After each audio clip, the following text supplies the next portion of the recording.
اگرچہ دنیا بھر کے سکھ بابا گرو نانک کو اپنے مذہب کا بانی اور پیشوا مانتے ہیں، لیکن آج بھی بہت سے مسلمانوں کا خیال ہے کہ گرو نانک توحید پرست مسلمان تھے۔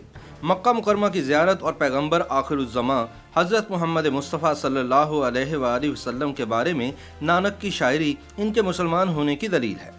تاہم سکھ اور مسلمان مورخین کی اکثریت اس حوالے سے متضاد نقطہ نظر رکھتی ہے۔ سکھ اور مسلم مورخین اس نقطے پر تو متفق ہیں کہ گرو نانک سنگھ اسلام کے فلسفہ توحید سے بے حد متاثر تھے اور ہندو والدین کے ہاں پیدا ہونے کے باوجود بت پرستی سے شدید نفرت کرتے تھے۔ کہا جاتا ہے کہ گرو نانک کو تعلیم دلوانے کا انتظام خود ان کے والد نے کیا اور ہندو ہونے کے باوجود انہیں عربی اور فارسی کی تعلیم کے لیے ایک مسلمان معلم سید حسن کے ہاں بٹھایا۔ چنانچہ بچپن سے ہی گرو نانک اسلامی عقائد سے واقف ہو گئے اور صوفیہ کرام کی تصانیف کا پنجابی میں ترجمہ شروع کر دیا۔ عین شباب میں دنیا و ما فیہا تیاگ کر نانک حق کی تلاش میں نکل پڑے۔ مکہ المکرمہ اور مدینہ المنورہ کے سفر سے واپسی پر گرو نانک نے پیران پیر حضرت شیخ عبد القادر جیلانی رحمۃ اللہ علیہ کی درگاہ پر قیام کیا۔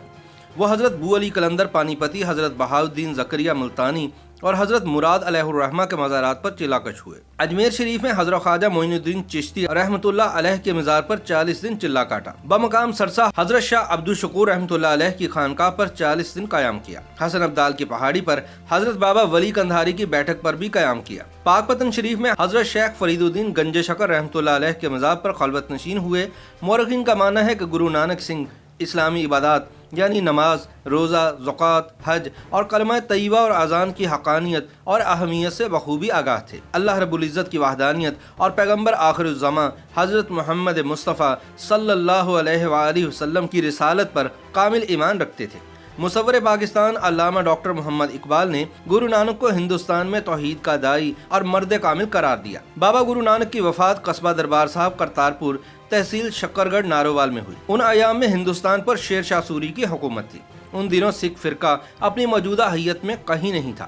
بابا گرو نانک کی وفات کے بعد کرتارپور کے ہندوؤں اور مسلمانوں میں سخت تنازع پیدا ہوا۔ ہندو اس بات کے دعوے دار تھے کہ بابا گرو نانک سنگھ ہندو تھے، اس لیے ان کی ارتھی کو نظر آتش کیا جائے گا۔ مسلمان اس بات کے دعوے دار تھے کہ بابا جی مسلمان تھے اور انہیں کئی بار نماز ادا کرتے بھی دیکھا گیا اور اس کے کئی چشمدید گواہ بھی موجود ہیں، لہٰذا ہم انہیں باقاعدہ نماز جنازہ پڑھ کر قبر میں دفن کریں گے۔ قریب تھا کہ بابا جی کی تدفین کے مسئلے پر ہندو مسلم فسادات برپا ہو جاتے کہ تحصیلدار پرگنا شکرگڑھ نے موقع پر پہنچ کر بیچ بچاؤ کروا دیا۔ اس حوالے سے غیر مستند قصہ مشہور ہے کہ تحصیلدار نے علاقے کے مسلمانوں کی خفیہ میٹنگ بلائی اور کہا کہ تم لوگ آدھی رات کے وقت بابا جی کی میت کو چپکے سے لے جاؤ اور 15-20 چیدہ مسلمان بابا جی کی نماز جنازہ پڑھ کر انہیں خاموشی سے دفن کر دیں۔ تحصیلدار نے تجویز پیش کی کہ صبح کے وقت وہ ایک معطر ریشمی چادر چارپائی پر ڈال دے گا اور شور مچائے گا کہ بابا جی کی میت کو پرماتما نے آکاش پر بلا لیا ہے اور اس کے بدلے میں یہ معطر چادر بھیج دی ہے۔ اس چادر کو 2 ٹکڑے کر کے ہندو اور مسلمان آپس میں بانٹ لیں،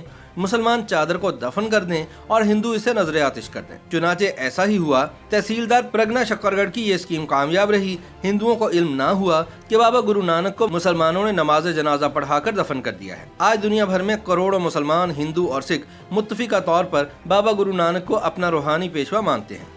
مسلمانوں سے خصوصی قربت، مسلم بزرگوں کی صحبت سے فیض یاب ہونے اور اسلامی تعلیمات پر عمل کرنے والے سکھ مذہب کے بانی بابا گرو نانک پنجاب میں ننکانہ صاحب کے نام سے مشہور تلونڈی نامی گاؤں میں سن 1469 میں ایک کھتری نسل کے ہندو گھرانے میں پیدا ہوئے۔ آپ کے والد مہتا کالو اور والدہ ترتپا دونوں ہی نیک اور پارسا ہندو تھے۔ تاریخ کے اوراق سے پتہ چلتا ہے کہ رسمی تعلیم کی طرف ان کا رجحان کم ہی تھا، البتہ انہوں نے ہندی، عربی اور فارسی خوب سیکھی۔ بعد ازاں راہ حق کی تلاش میں انہوں نے قریبی جنگلوں میں جا کر سادھوؤں اور مہاتماؤں کی صحبت اختیار کی۔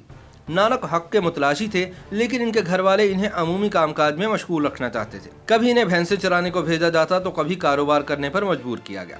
آخر کہا گیا کہ کچھ اور نہیں تو کھیتی باڑی ہی کر لو، جس پر نانک نے کہا کہ میں تن کے کھیت میں دل کا ہل چلا کر نیک کام کاج کرنا چاہتا ہوں، اور جب فصل اگے گی تو میرا خاندان ہی کیا پوری دنیا خوشحال ہو جائے گی۔ کہتے ہیں کہ جب نانک کے اعتبار سے ان کے گھر والے مطمئن نہ ہوئے تو آخرکار انہوں نے نانک کی شادی کر دی کہ شاید اسی طرح وہ دنیا داری کی طرف مائل ہو جائیں۔